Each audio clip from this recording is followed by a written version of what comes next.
Before you hear this story, remember, not every hero wears a badge or carries a title. Sometimes she's just a mother who answers the phone at 3 a.m. and refuses to hang up.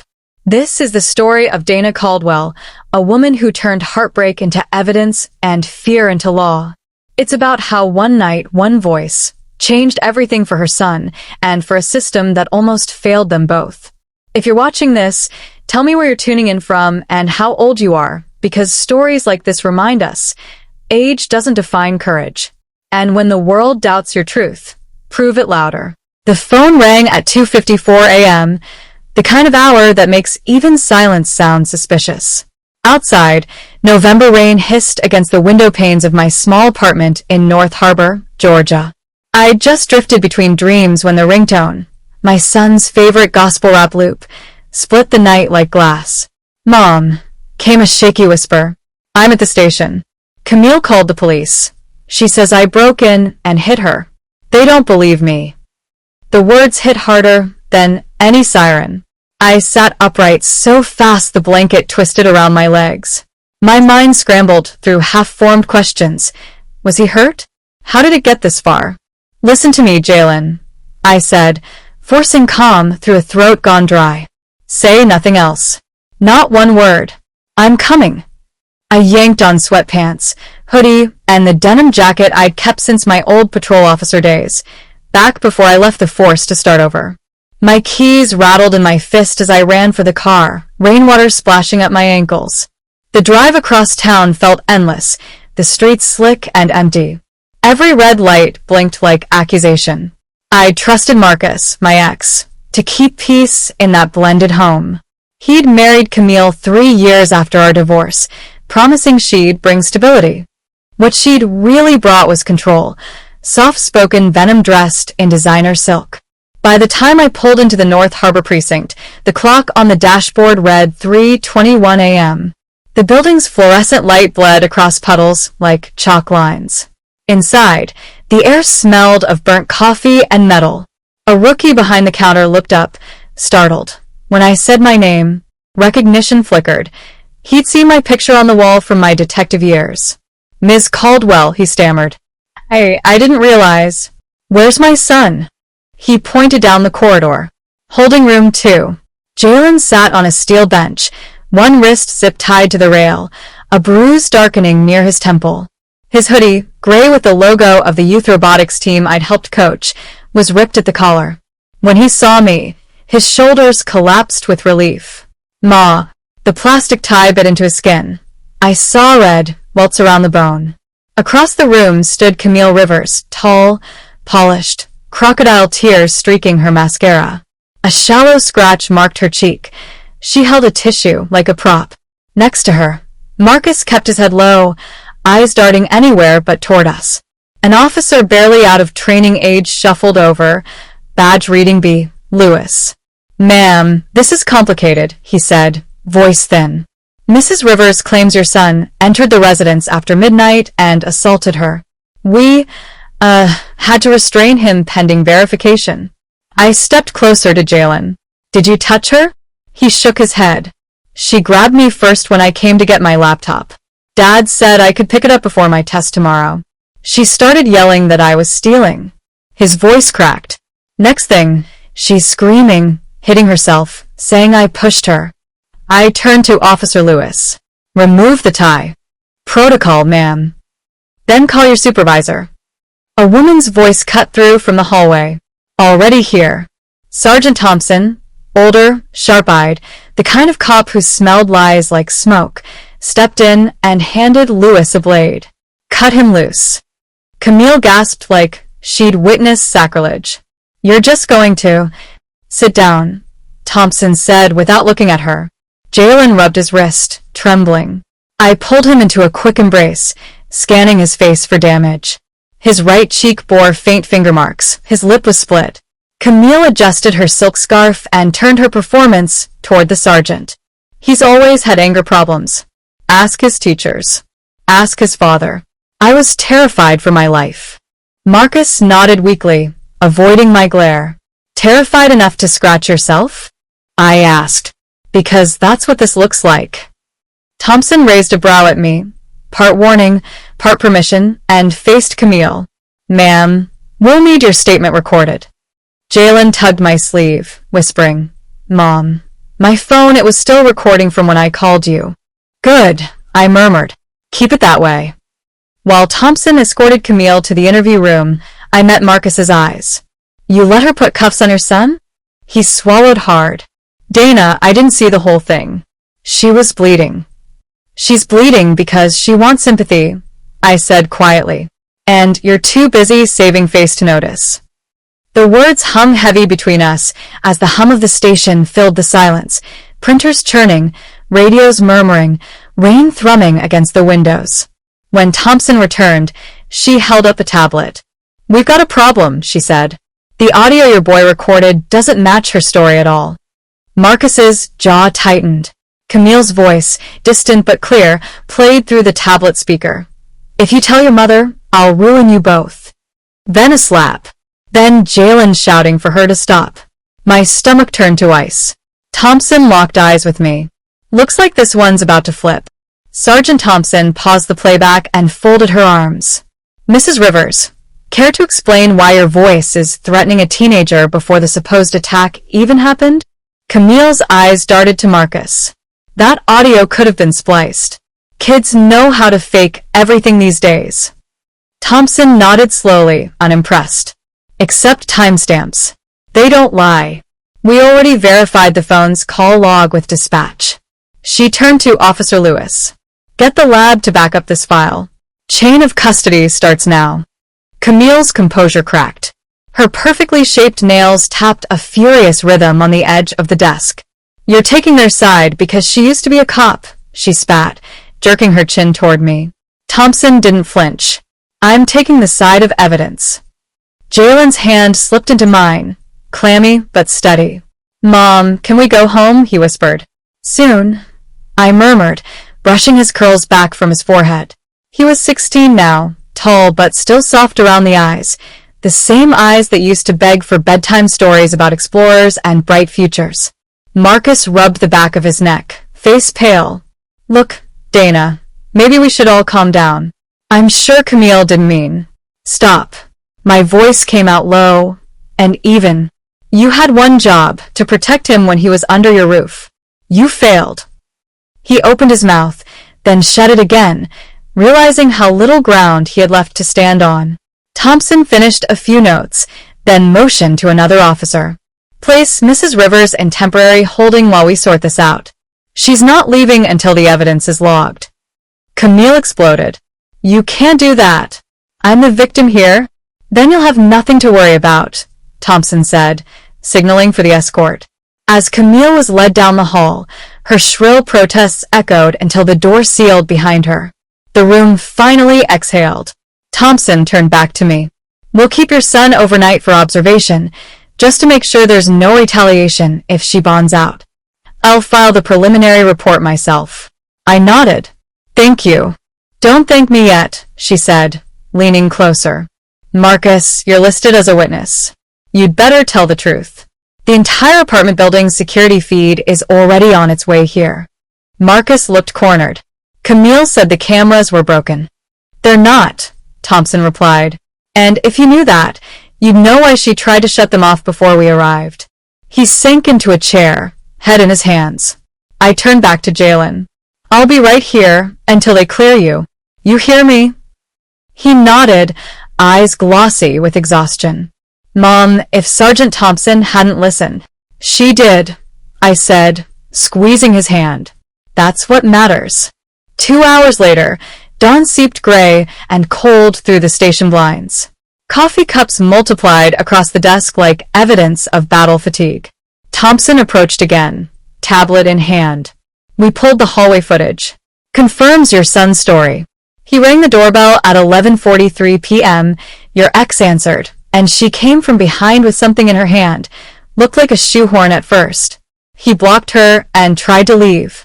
She tripped, hit the corner of the counter, then called 911 screaming assault. She handed me the screen. There it was, grainy footage, Jalen's silhouette backing away, Camille lunging. The breath I didn't realize I'd been holding escaped all at once. You'll charge her? After the DA reviews it, Thompson said. She'll spend the morning sobering up. Blood test shows alcohol. And a prescription will have tox screen verify. I stared at Marcus. You knew she was taking pills? He looked small, defeated.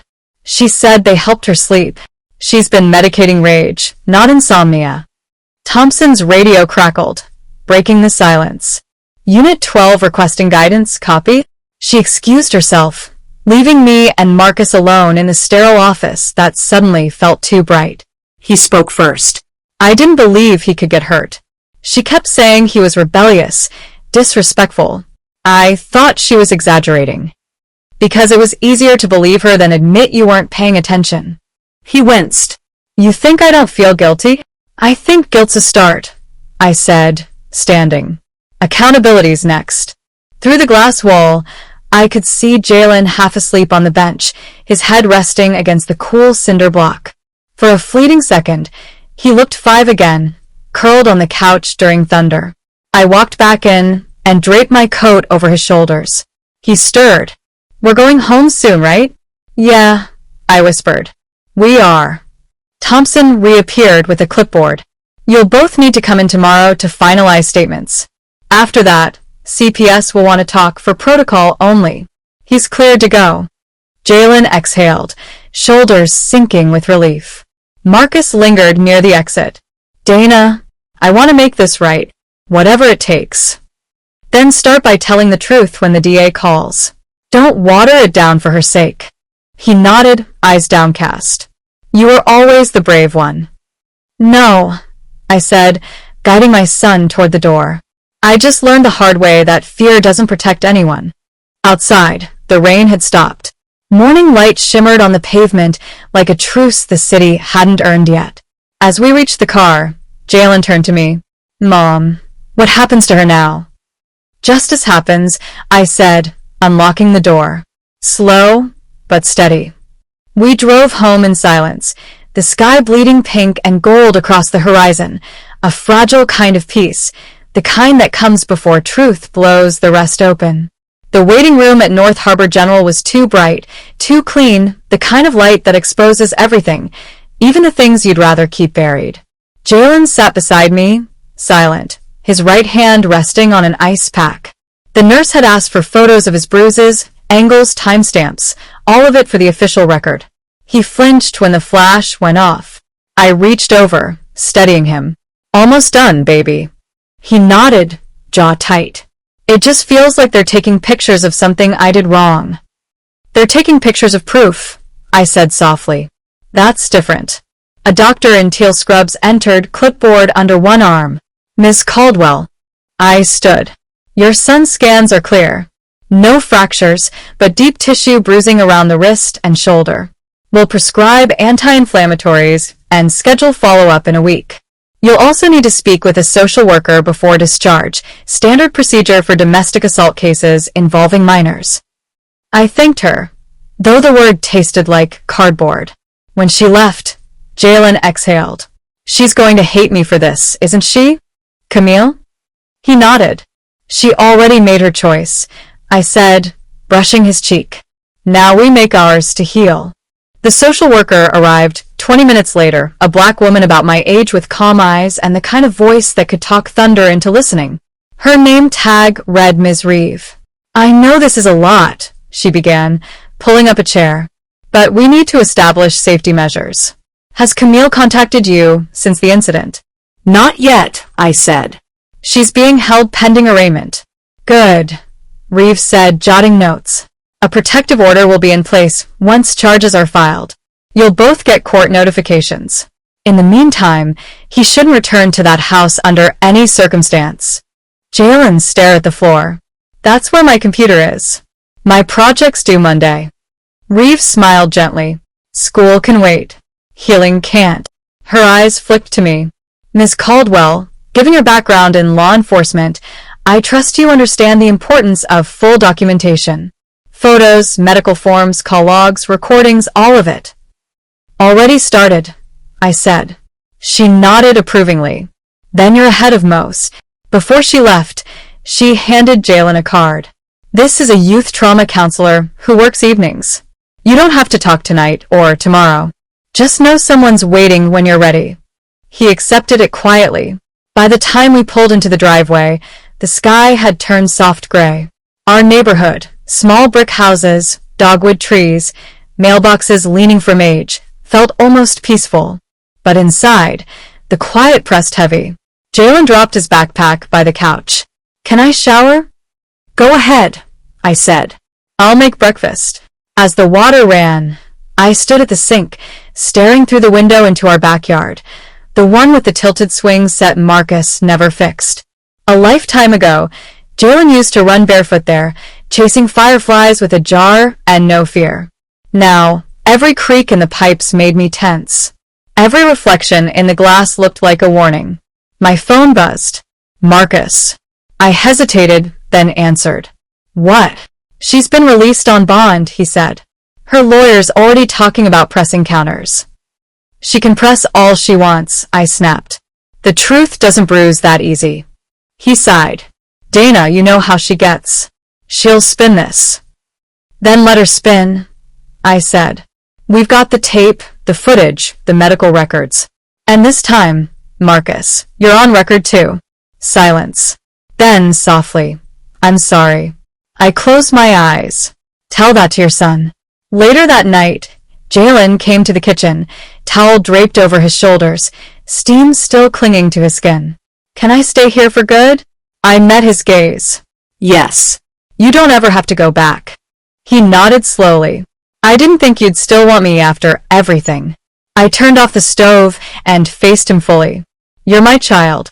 Not my choice, my heart. There's nothing you could do that would change that. Tears welled, but he tried to hide them, pretending to stir the cocoa I'd made. We sat at the table, the clock ticking above us, and for the first time in months, he let his shoulders drop. Outside, the rain had stopped completely. The streetlights flickered gold across the puddles, reflections of something finally breaking open.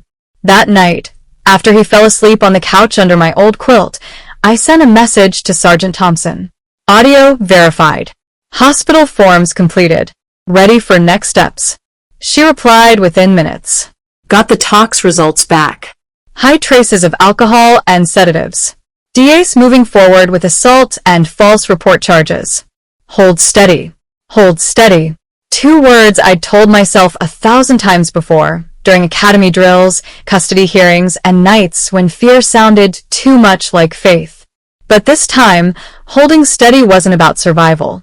It was about making sure my son would never again doubt that someone was on his side. The courthouse smelled like paper, perfume, and nerves. Jalen sat beside me on the wooden bench outside courtroom 2B, his hands folded tight around the strap of his backpack. Inside, the fluorescent lights made everyone look the same, anxious, washed out, waiting for judgment. Sergeant Thompson met us at the door. The DA's name is Monique Harris, she said quietly. She's tough, but she's fair. She'll push for no contact and a permanent restraining order. You two just have to tell the truth. I nodded. That's the easy part. Marcus was already inside, seated 2 rows back. He looked older than he had last week, like guilt had worn grooves into his face overnight. Camille sat at the defense table, all pale powder and controlled tremors, her new attorney whispering into her ear like a devil that charged by the hour. Jalen kept his eyes on the floor. Do I have to look at her? Only when you're ready, I said. The bailiff called the case. The judge, a middle-aged woman with rimless glasses and a voice that carried calm authority, motioned for us to approach. State versus Camille Rivers, she announced. Charges, 2nd-degree assault, false reporting, and intimidation of a minor. Camille's attorney rose. Your Honor, my client is a respected member of the community who— Harris cut him off. Who lied to police, manipulated her husband's son, and struck a 16-year-old hard enough to cause visible injury. Let's not dress that in Sunday clothes. A ripple of whispers moved through the courtroom. When it was my turn to testify, I walked to the stand and met Camille's gaze head-on. I used to wear this badge, I said, holding up my old ID card. For 15 years, I believed justice only worked if you followed the system. But tonight, the system followed my son. He's here because a grown woman weaponized that system against a boy. Camille smirked faintly, as if still betting on charm. Monique Harris played the recording, that same chilling audio where Camille's voice hissed, "If you tell your mother, I'll ruin you both." No one breathed for the next 30 seconds. Jalen's eyes shone, but he didn't flinch. When the playback ended, even the judge's expression hardened. Harris rested her case with quiet satisfaction. No further questions. The defense tried to argue stress, medication, misunderstanding. But the evidence, the audio, the surveillance footage, the medical reports, layered itself like armor around us. Every lie Camille tried to tell slid off, dulled by proof. When the verdict came, the courtroom went silent except for the scratch of the clerk's pen. "Guilty on all counts," the judge said. Sentencing deferred pending psychological evaluation. A restraining order will remain in effect indefinitely. Any violation results in immediate custody. Camille's attorney sagged. Marcus stared straight ahead, his face unreadable. Jalen gripped my hand as the gavel came down. Bang. That sound used to mean closure. Now it just meant we'd survived another layer of truth. Outside the courthouse, reporters gathered like vultures sensing a headline. Thompson shielded us through the crowd until we reached the car. Jalen climbed in silently, the seatbelt clicked loud in the quiet. "Mom," he said finally, "what happens now?" "Now," I said, "we rebuild." That evening, we returned home to a house that no longer felt haunted. The afternoon sun cut gold through the blinds, dust drifting like peace finally settling. I pulled out a folder from the kitchen drawer, the Caldwell file, I'd labeled it, and began organizing the documents, hospital reports, witness statements, the restraining order. It wasn't obsession, it was closure, filed in chronological order. Jalen peeked in. "You're turning it into a case file?" I smiled faintly. "That's how I process. Some people pray. I archive." He sat opposite me, flipping through photos. "I look different here." "You look like you survived," I said. "And that's power." He nodded, tracing the bruise in one image with his thumb. "I want to do something with all this, Mom. Maybe write about it. Or make something people can learn from." I paused, meeting his eyes. "Then you should." That night, he stayed up late drafting an essay called "The Truth I Couldn't Say Out Loud." I found it the next morning, printed, and waiting by the coffee pot. He'd written, "They tried to silence me with fear, but fear only echoes when nobody answers." My mom answered. 3 weeks later, Harris called to tell me the department was revising its domestic incident training, using our case as a model for bias intervention. "They're calling it the Caldwell Standard," she said. I laughed, tired but proud. "Tell them to teach more listening than talking." She chuckled. "Already in the notes." That same weekend, Marcus showed up at my doorstep with a small box in his hands. "It's Jalen's old chess set," he said. "He left it behind." I thought. I studied him. Remorse was written in the slump of his shoulders. "You're trying," I said quietly. "That's something." "I'm not asking to fix things," he said. "Just to be better at showing up." I hesitated, then stepped aside. "Then start by sitting down. We're ordering takeout." He smiled faintly, relief flickering. For the first time in years, our son didn't flinch when we were in the same room. That, I realized, was its own small miracle. A year passed. Not the kind that slips quietly between calendar pages, but the kind that rewrites how you see everything: mornings, laughter, even silence. Jalen turned 17 in May. His smile, once hesitant, now came easy. He joined the school's debate team, started mentoring younger kids in robotics, and every Thursday he volunteered at the youth support center downtown. I'd drop him off, watching him carry boxes of donated laptops into rooms full of students who still believed they didn't matter. He'd grin and say, "They just need proof someone's listening." He was right. After the trial, the department officially implemented the Caldwell Standard, a new domestic incident review protocol requiring evidence from all parties before arrests. Sergeant Thompson invited me to speak at the rollout ceremony. Standing behind the lectern, I saw faces of young officers who'd never handled a case like ours. I told them, justice doesn't start when you write a report.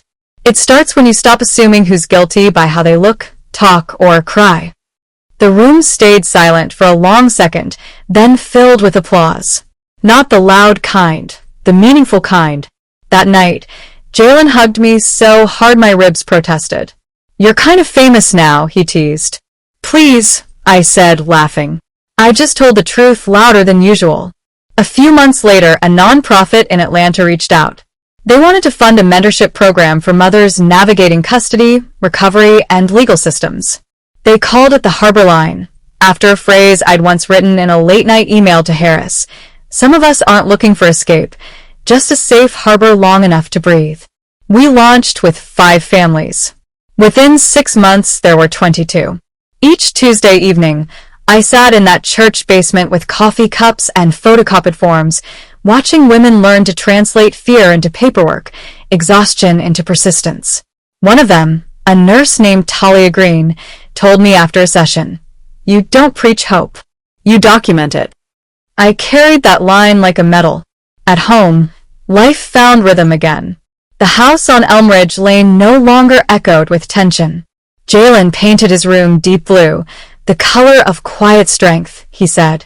I framed his debate certificate on the hallway wall right beside my retired badge. Marcus came by sometimes, careful, consistent, never uninvited. He'd bring groceries or fix leaky pipes, small atonements stacked one on another. We weren't the same, but forgiveness doesn't always mean return. Sometimes it just means peace fits in the same room again. On the anniversary of the night everything broke open, Jalen and I sat on the porch swing, mugs of cocoa steaming between our palms. The evening air smelled of honeysuckle and coming rain. "Mom," he said, eyes on the darkening street, "do you ever wish none of it happened?" I thought about that for a long time. Every parent wishes they could spare their child pain, I said. But pain isn't the whole story. The way you healed, the way we changed things, that's what matters now. He nodded slowly. I'm applying to Howard next fall. I want to study criminal justice. Maybe policy. You think that's weird? Not weird, I said, smiling. Full circle. He grinned, the same crooked grin from when he was little and thought he could catch lightning bugs in sandwich bags. Later that night, after he'd gone to bed, I stepped outside again. The neighborhood was quiet except for crickets and the low hum of streetlights. I pulled the small silver keychain from my pocket, the one the department had given me, engraved. For those who choose to believe before it's popular. It wasn't just an award. It was a reminder. Belief is the beginning of every rescue. I looked up at the stars, scattered, stubborn, shining anyway, and thought about all the nights that could have ended differently if someone had listened sooner. That's when I realized our story wasn't about survival anymore. It was about legacy. Now, every spring, Jalen and I return to the courthouse steps with a new group of trainees from Harbor Line. We stand where fear once ruled and take a photo under the same stone arch. It's not for press or pride. It's proof. Proof that healing leaves evidence too. As the camera clicks, Jalen always squeezes my shoulder and whispers, "We did it, Mom." And I whisper back, "No, baby. We're still doing it." Because some stories don't end. They expand, one brave voice at a time. When the world tried to silence her, she didn't shout. She documented. When the system turned its back, she retrained it to listen. Dana Caldwell didn't just protect her son. She rewrote what justice looks like when a mother refuses to be quiet. Because real strength isn't about fighting every battle. It's about believing the truth deserves to be heard, even when it trembles. If you've ever been dismissed, doubted, or made to feel small for speaking up, this story is for you. Share this video so another mother, another son, another voice out there remembers. You're not the problem. You're the proof.